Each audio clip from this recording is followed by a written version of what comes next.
तीन, शिवजी की करुणा का गुणगान करने के लिए तीन, जब आप तकलीफ में होते हो तो तीन, शंकर को जल चढ़ाने वाला, एक लोटा जल चढ़ाने वाले के पास तीन को भगवान शिव अवश्य भेजते हैं। दुख को समाप्त करने से पहले तीन को मेरा शंकर आपके दरवाजे पर जरूर भेजता है। पहले नंबर पर मां आद्य शक्ति दुर्गा को आपकी पड़ोसन के रूप में, आपके रिश्तेदार के रूप में, आपके कुटुंबी के रूप में, आपके संबंधियों के रूप में, किसी ना किसी के रूप में आपके पास भेजकर बोलेंगे, क्यों घबराती हो, क्यों चिंता करती हो, क्यों टेंशन लेती हो। मैंने सुना है कथा में बाबा ने ये बताया था, एक काम कर, एक बेलपत्र, एक दुर्वा लेकर जा, बताएगी, आएगी, बैठेगी, सुंदर, उस दिन उसका चेहरा देखोगे आप तो आपको लगेगा ये मेरी पड़ोसन नहीं हो सकती। उसका चेहरा देखोगे तो आपको लगेगा ये मेरी देवरानी नहीं, ये मेरी जेठानी नहीं, ये मेरी ननंद नहीं, ये मेरा रिश्तेदार नहीं। आज इसका चेहरा कुछ और बोल रहा होगा। जब दुख की घड़ी होगी तब कोई तुम्हारे नजदीक में आकर कहेगा, धीरे से, सामने नहीं आएगा तो सुंदर स्वरूप धारण कर कर स्वप्न में आकर कहेगा। ऐसा लगेगा कोई तुम्हें जगा कर कह रहा है कि तू घबराना मती, तू ये कर लेना, समझ लेना मेरे बाबा ने अपनी अर्धांगिनी पार्वती को तुम्हारे पास भेज दिया।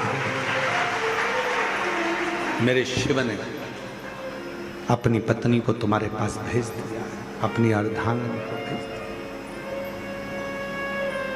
दूसरे नंबर पर मेरे भोले बाबा, मेरे शंकर, मेरे त्रिकालदर्शी, मेरे करुणा सागर, मेरे शंकर दूसरे नंबर पर अपने गण भृंगी को भेज देते। अभी जो आप कथा चाकरवाड़ी बीड़ में श्रवण करेंगे ना, वहां पर 1 बजे से 4 बजे तक, उसमें कथा में आप सुनेंगे भृंगी क्या क्या करता है। शिवजी के गण श्रृंगी और भृंगी का कर्म क्या।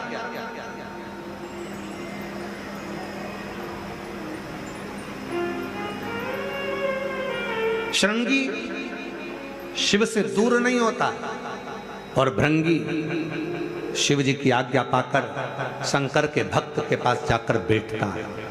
शिव जी अपने दूसरे पात्र को भेजते हैं भृंगी को। जब आप चाकरवाड़ी बीड़ में 8 तारीख से 14 जून का कर्म क्या है, तो कहा भृंगी कभी भी सामने अपने प्रतिबिंब से नहीं आता, किसी का स्वरूप धर कर नहीं आता।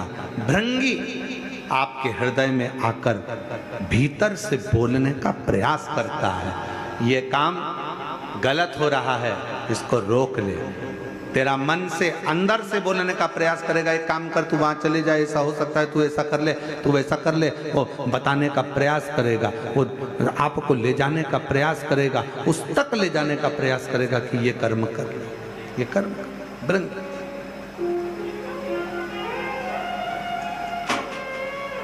दूसरे नंबर पर भृंगी आपके मन की वाणी को शिव तक पहुंचाने का प्रयास करेगा। और तीसरे नंबर पर भगवान शंकर अपने भक्त का दुख हरने से पहले तीसरे नंबर पर भेज देते हैं अपने नंदीश्वर को, अपने नंदी गण को मेरे शिव भेजते हैं। नंदी का काम क्या है, जैसे ही नंदी आता है, कोई व्यक्ति के रूप में, किसी रूप में, किसी फोन के रूप में, किसी कॉल के रूप में, किसी पत्र के रूप में, किसी मैसेज के रूप में, जब नंदी तुम्हारे घर में प्रवेश करता है तब वो तुम्हारे रास्ते को क्लीन कर देता है, रास्ते को साफ कर देता है, उसको मार्ग को प्रशस्त कर देता है। शिव कथा कर रही है, भगवान शंकर का चरित्र कर रहा है, शिव महापुराण की कथा कर रही है, भगवान शंकर का चरित्र कर रहा है। शिव वेद का रूप धारण कर कर आए जब कष्ट, बहुत कष्ट का जीवन चल रहा हो, बहुत कष्ट की जिंदगी चल रही हो, जितने भी लोग ऑनलाइन कथा सुन रहे हैं ध्यान लगाना, अगर कष्ट का जीवन चल रहा हो, तकलीफ की जिंदगी चल रही हो, 5-7 सोमवार, या तो 5 सोमवार या 7 सोमवार, हाथ में दुर्वा, मान लो ये तुमने दुर्वा ले ली, हाथ में दुर्वा, एक बेलपत्र, और उसी हाथ में अपने घर का भरा हुआ एक लोटा जल।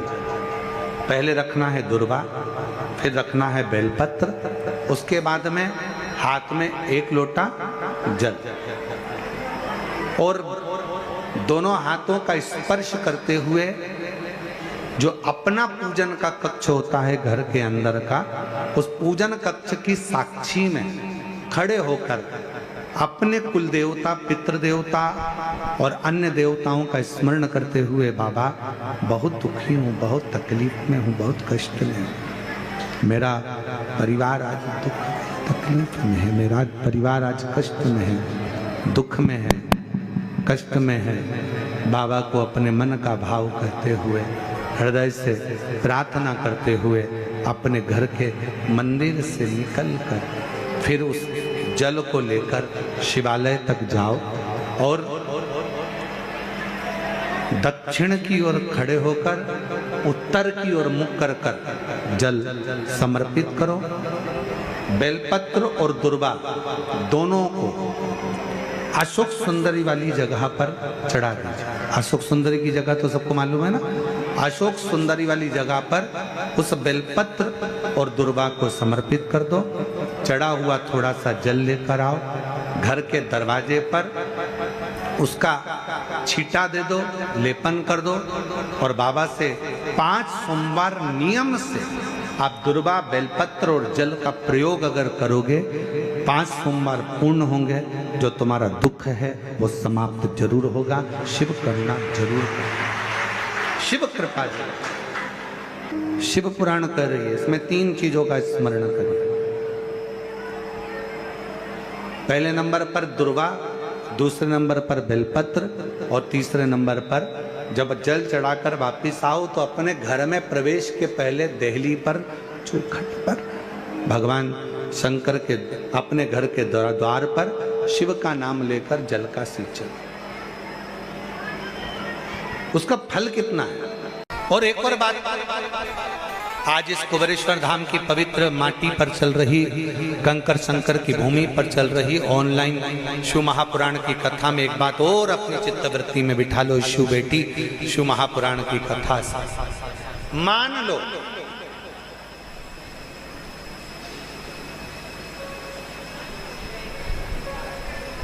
शरीर के किसी भी अंग में अगर गांठ हो गई, बहुत बड़ा रोग हो गया, बहुत बड़ा रोग हो गया, डॉक्टर को दिखाइए, दवाइयां लीजिए, जांचें कराइए। और शंकर जी की 5 लड़कियां, जम के बोलो जया शिव शंकरा, एक बेलपत्र अशोक सुंदरी वाली जगह पर समर्पित कर। दूसरी विषहरा शिव शंकरा, गणेश जी की जगह पर अर्पित कर। श्यामली बारी शिव शंकरा, कार्तिकेय की जगह पर समर्पित कर।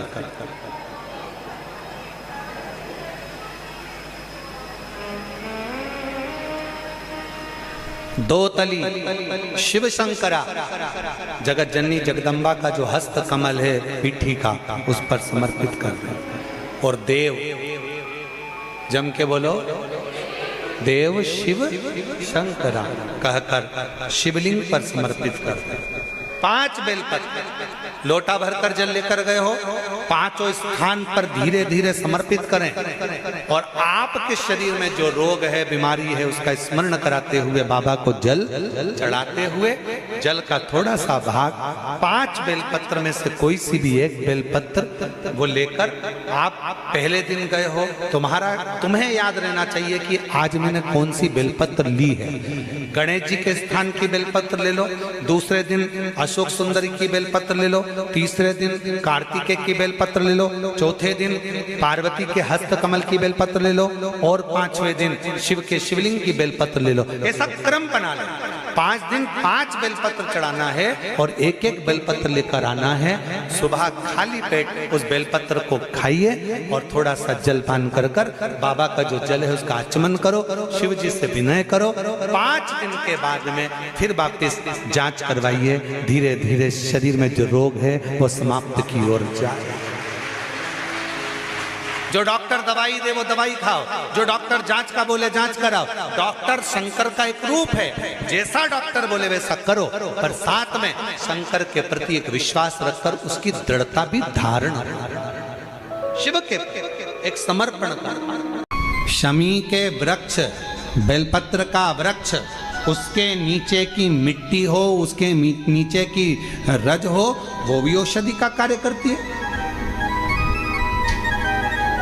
जब किसी व्यक्ति को यूरिन से जुड़ी हुई प्रॉब्लम हो जाती है, उसको जब यूरिन से जुड़ा हुआ बहुत बड़ा रोग उत्पन्न हो जाता है, यूरिन नहीं आती है या यूरिन रुक जाती है या यूरिन उसकी निकलती ही नहीं, बाथरूम आती ही नहीं, उसको बहुत रुक रुक कर आती है या बाथरूम पूर्ण तरह से नहीं आती, तो उसको करा क्या जाता है? उसको जाओ शमी का वृक्ष, शमी के वृक्ष की नीचे की मिट्टी लाओ, शमी के वृक्ष की पत्ती लाओ, बाबा देवाधिदेव महादेव का अवधूतेश्वर नाम लेकर उसको अच्छा मिट्टी के साथ शमी की पत्ती को मल लो, थोड़ा गीला कर कर नाभि के नीचे उसको लगा लो। 5 मिनट के अंदर अच्छे से, कितनी भी यूरिन रुक रही हो पर यूरिन निकलना प्रारंभ हो जाती है, उसको किसी चीज की जरूरत नहीं पड़ती। 5 मिनट लगता है बस, और 5 मिनट में यूरिन आना प्रारंभ हो जाती है।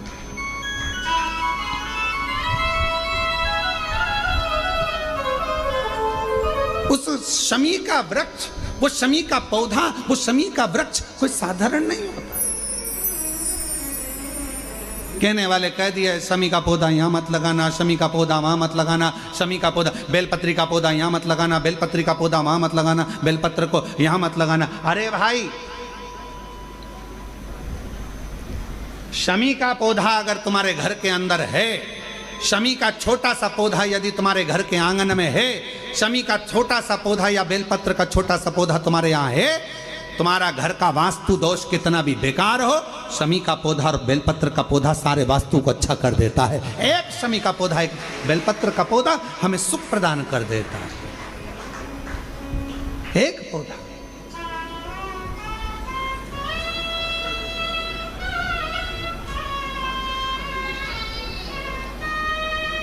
उस शमी के पौधे को ना पहचान रहे लोग, उस बेलपत्र के पौधे को ना पहचान रहे लोग।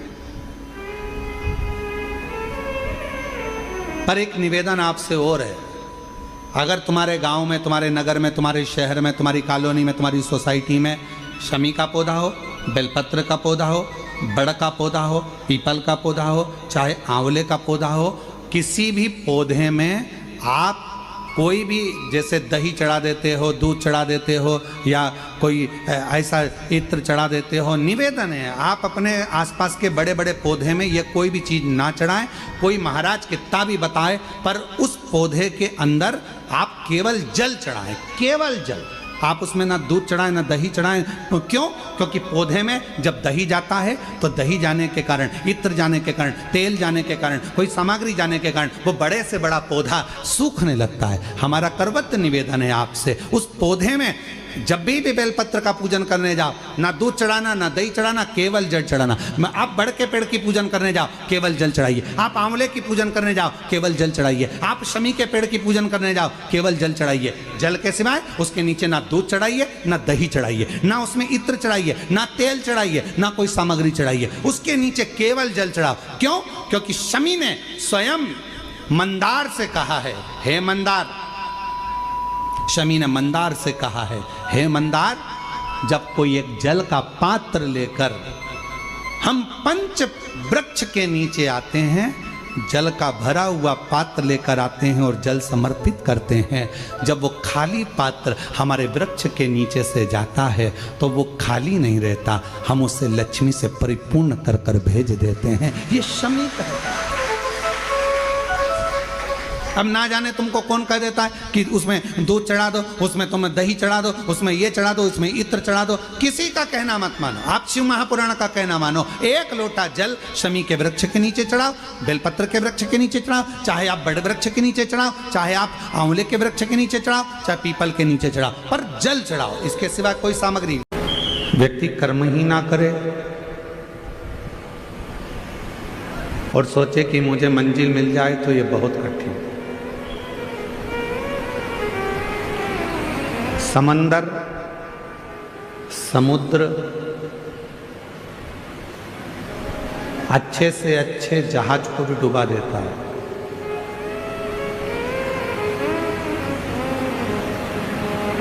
समंदर, समुद्र अच्छे से अच्छे जहाज को भी डुबा देता है। समुद्र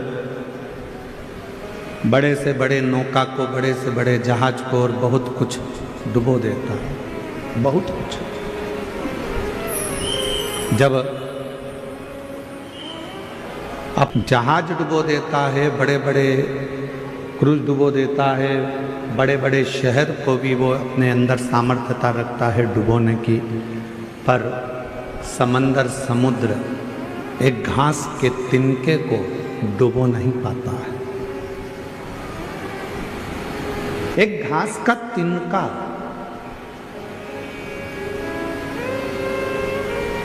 एक तिनका ऐसा होता है घास का जिसको समुद्र डुबो नहीं सकता।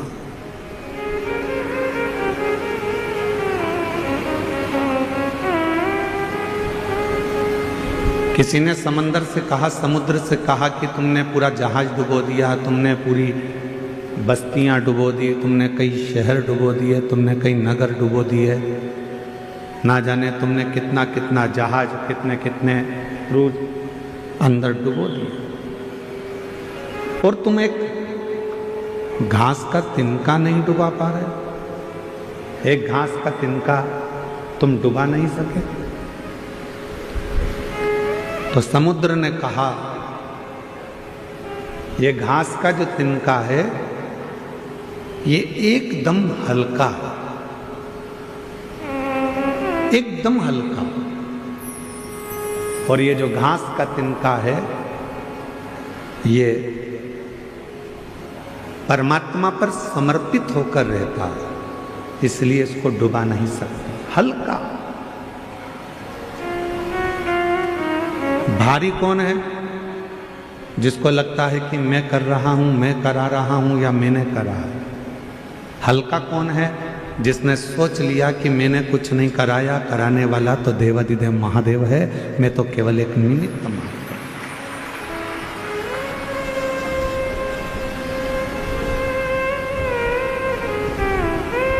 फैक्ट्री में काम करने वाले मालिक को ज़्यादा चिंता होती है कि फैक्ट्री में काम करने वाले मजदूर को ज़्यादा चिंता होती है फैक्ट्री की? फैक्ट्री की चिंता मजदूर को ज़्यादा नहीं होती, फैक्ट्री की चिंता मालिक को ज़्यादा होती। बिजली का बिल जमा हुआ कि नहीं हुआ, फैक्ट्री में यह काम हुआ कि नहीं हुआ, फैक्ट्री में यह कार्य होना था हुआ कि नहीं हुआ। मजदूर को तो नौकरी करना है, उसको तो तनख्वाह मिलेगी। तुम्हारा बिजली का बिल जमा हो चाहे ना हो, तुमने कोई कार्य किया हो चाहे ना किया, उसको तो तनख्वाह मिलेगी। चिंता किसको? तो कहा मालिक को चिंता है, रात भर सो नहीं पाता, जागता रहता है, नींद की गोली खाता है, विश्राम करता है पर नींद नहीं आती, नींद उछट जाती है क्योंकि मालिक को चिंता है। नौकर को, काम करने वाले को, सेवादार को कोई चिंता नहीं, चिंता मालिक को। उसी तरह काम करने वाला एक सेवक, नौकरी करने वाला एक व्यक्ति हल्का होकर जिंदगी जीता है कि उसको मालूम है कि जो होगा सब सेठ का होगा, मुझे तो जितना काम दिया है उतना करना। कथा कर रही है, शिव महापुराण की कथा वर्णन कर रही है। जो तिनका होता है घास का, समुद्र कहता है इस घास के तिनके ने भी ये सोच लिया कि हवा उड़ा कर ले जाएगी तो चला जाऊंगा, पानी गिर जाएगा तो गीला हो जाऊंगा, फिर सूखूंगा, फिर बढ़ूंगा। मैं अपने आप में नहीं, मैं उस परमात्मा पर आश्रित होकर जीता हूं, इसलिए मुझे कोई डुबा नहीं पाता। समुद्र में भी सामर्थ्यता नहीं है कि घास के तिनके को वो डुबो दे। उसी तरह संसार में किसी की सामर्थ्यता नहीं है जो शंकर को एक लोटा जल चढ़ाने वाले को डुबो दे। ये किसी की सामर्थ्यता नहीं। शिव नाम सुनने वाला, भगवान शंकर का भजन करने वाला, शिव स्मरण करने वाला, श्री शिवाय नमस्तुभ्यम बोलने वाला, शंकर को एक लोटा जल चढ़ाने वाला, जब भगवान शंकर की शरणागति ग्रहण कर लेता है तो उसके परिवार की, उसके घर की, उसके कुल की, शिव की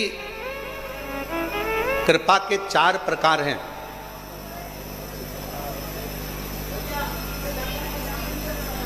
दो तली शिव जी की बेटी, जिसने तुमरुका जी से 4 प्रकार की भगवान की कृपा को सुना है। दो तली,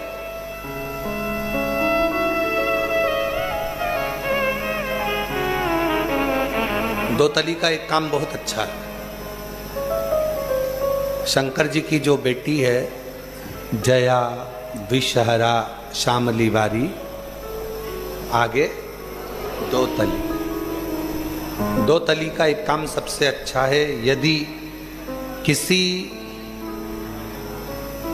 लड़का लड़की ने आपस में विचार कर लिया कि तलाक हो रहा है, और लड़की ने या लड़के में से किसी एक ने विचार कर लिया कि मुझे तलाक नहीं लेना है, मुझे तो इसी वर के साथ में या इसी कन्या के साथ में रहना है, और अगर 2 बेलपत्र, 2 दुर्वा, 2 कनेर के पुष्प हाथ में लेकर 1 लोटा जल शिव जी को समर्पित कर कर अगर 2 तली का नाम लेकर ये एक साथ शिवलिंग पर चढ़ा दिए जाएं, तो वो प्रदोष के दिन अगर इसको चढ़ाया गया है तो लड़का लड़की का तलाक नहीं होता, आपस में प्रेम बनना प्रारंभ हो जाता है।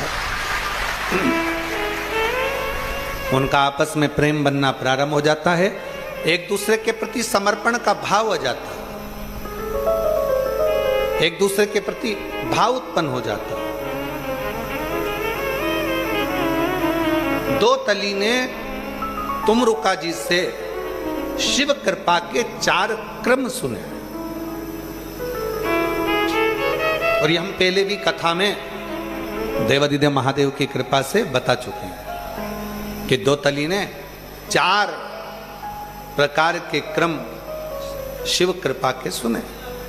पहले नंबर पर स्मरण से शिव कृपा कर देते हैं, दूसरे नंबर पर दृष्टि से शिव कृपा कर देते हैं, तीसरे नंबर पर शब्द से शिव कृपा कर देते हैं, चौथे नंबर पर स्पर्श से शिव कृपा कर देते हैं। अब दो तली ने जो 4 मरण, माता और पिता, ये जो 2 गुरु हैं,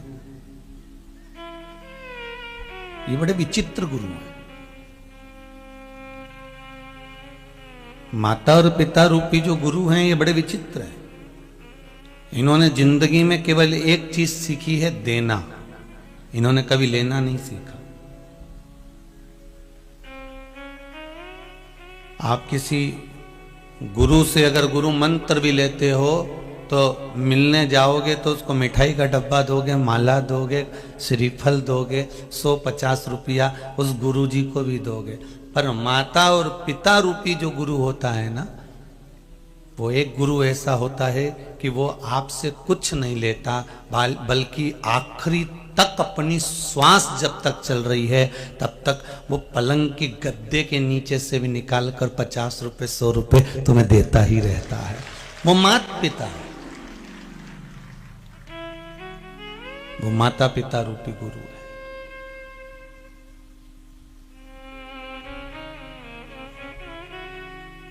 कितनी भी बूढ़ी हो गई मां, जैसे गौ माता भले दूध देना बंद कर दे पर गोबर तो दे रही है ना, गौमूत्र तो प्रदान कर रही है ना, वो आपका कल्याण तो कर रही है ना, भले वो बूढ़ी हो गई।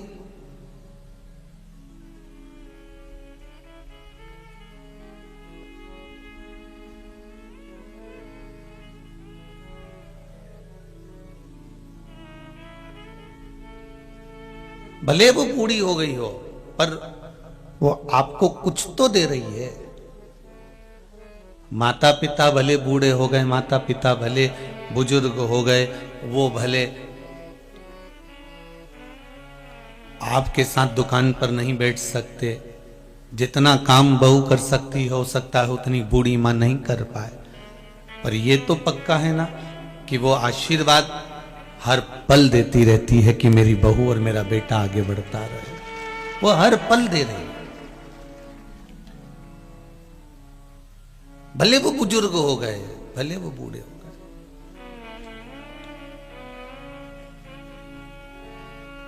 चार गुरु होते हैं। पहला गुरु है मां, दूसरा गुरु है पिता, तीसरा गुरु है शिक्षक, चौथा गुरु है सतगुरु। चार गुरु होते हैं, माता पिता शिक्षक और सतगुरु। इन चार गुरुओं में पहले नंबर का गुरु है मां, जो बेटे को सतमार्ग की ओर लेकर जाती है। दूसरे नंबर का गुरु है पिता, जो बेटे को उसकी मंजिल तक पहुंचाने का प्रयास करता है। और तीसरे नंबर का गुरु है शिक्षक, जो उसको पढ़ाकर उस तक पहुंचाना चाहता है, उसकी दृष्टि को बहुत आगे तक लेकर जाना चाहता है। और चौथे नंबर का गुरु है सतगुरु, जो उसको ज्ञान उपदेश देकर परमात्मा से मिलन का मार्ग निश्चित करता है। पर इन चार गुरुओं में जो दो गुरु हैं वो हैं माता और पिता। इनको आपसे कुछ नहीं चाहिए। अगर आप टीचर से कोचिंग लेने जाएंगे तो वहां तो आपको पैसा 200-500 रुपए देना पड़ेगा। पढ़ने स्कूल में जाएंगे तो वहां भी फीस जमा करना पड़ेगी। अगर आप कहीं जा रहे हैं तो 100-50 रुपए खर्च जरूर होगा। सतगुरु के पास में भी जा रहे हैं तो वहां पर भी आपको कुछ ना कुछ तो देना ही पड़ेगा। पर माता पिता रूपी गुरु एक ऐसे होते हैं जो देते हैं पर आपसे कभी कुछ नहीं लेते। लेना उनको आता ही नहीं है। अगर लेना आता होता तो शायद आपको जन्म ही नहीं देते। अगर उनको लेना आता होता तो वो आपको जन्म नहीं देते। आपको जन्म देने का कारण ही केवल इतना है कि मुझे इनको देना है, मुझे इसको देना है। आज भी कई माताओं के मन की एक बात आती है, कई पुरुष लोग आपस में बात कर लेते हैं। वो कहें कि घर में 2-3 बेटियां हैं, मेरे घर में बेटा नहीं है। अगर मेरे घर में बेटियां हैं तो क्या बेटा नहीं है तो क्या हुआ? नहीं नहीं, कोई उत्तराधिकारी तो होना चाहिए, घर संभालने वाला तो होना चाहिए। मतलब ये पक्का हो गया कि इसको हमको दे के जाना है।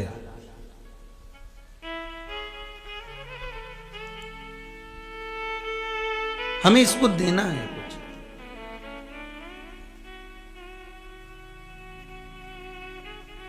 कोई उत्तराधिकारी चाहिए। माता पिता वो गुरु हैं जिन्होंने जीवन में केवल देना सीखा है, केवल देना।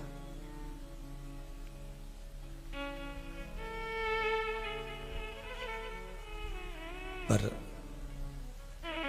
बच्चों का फर्ज है कि कभी जिंदगी में अगर मौका मिले माता पिता को अगर कुछ देने का अगर मौका मिले तो पीछे मत हटना। जब माता पिता को देना क्या है उसका भी एक अंदाजा लगा कर रखना। माता पिता कभी नहीं कहेंगे कि बेटा मुझे 100 रुपए दे कि 50 रुपए दे। अभी भी आप लोग छिंदवाड़ा से आए हो, कोई सालनी से आया है, कोई नागपुर से आया है, कोई बैतूल से आया है, कोई आमला से आया हुआ है। सब अपनी अपनी जगह से ना जाने कहाँ कहाँ से आप लोग आए हुए हो। तो आप में से कितने लोग हैं जिन्होंने अपने बच्चों से पैसे मांगे होंगे कि मुझे जाना है जरा 100 रुपए दे? कोई ने नहीं मांगा होगा। मांगा किसी ने? जम के तो बोलो। नहीं मांगा ना। पर आपके बच्चे या आपकी बहू मायके जाती है, आपकी बहू अगर मायके जा रही होती है तो उसको 100 रुपए 50 रुपए हाथ में कौन पकड़ाता है? अरे बोलो तो सर तुम ही देते हो ना कि ये बेटा 100 रुपए रख ले, ये बच्चों को 50 रुपए रख ले, ये बेटी जा रही है तो बेटी को दे दिया, बहू जा रही है तो बहू को दे दिया।